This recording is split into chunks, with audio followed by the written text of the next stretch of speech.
Native మండలం native మున్సిపాలిటీల్లో పనిచేసే అవకాశం లేదని ఈ జియో నెంబర్లో తెలపడం జరిగింది.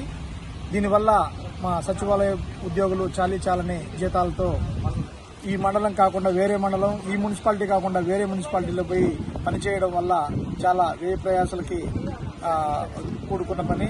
కాబట్టి ప్రభుత్వం వారు సవినయంగా దీని మీద ఆలోచించి మా ఉద్యోగుల యొక్క బాధలు తెలుసుకుని ఈ జీవోని సవరించి ఏ ఉద్యోగైనా కూడా ward to ward, panchayat to panchayat పనిచేసేటట్టు అవకాశం కల్పించాలని, ప్రమోషన్స్ కూడా ఏ ఒక్క ఉద్యోగికి కూడా ఇప్పటి వరకు ఒక ప్రమోషన్ ఛానల్ అనేది కూడా ఇవ్వలేదు.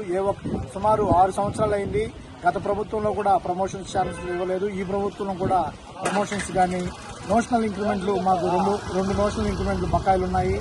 ఈ రేషనలైజేషన్ అంటున్నారు. ఇప్పుడు ప్రమోషన్ ఇచ్చిన తర్వాత మిగిలిన ఉద్యోగులకి రేషనలైజేషన్ చేసి తర్వాత ట్రాన్స్ఫర్ చేస్తే కూడా చాలా ఉద్యోగులకి మంచి చేసినట్లు అవుతుందని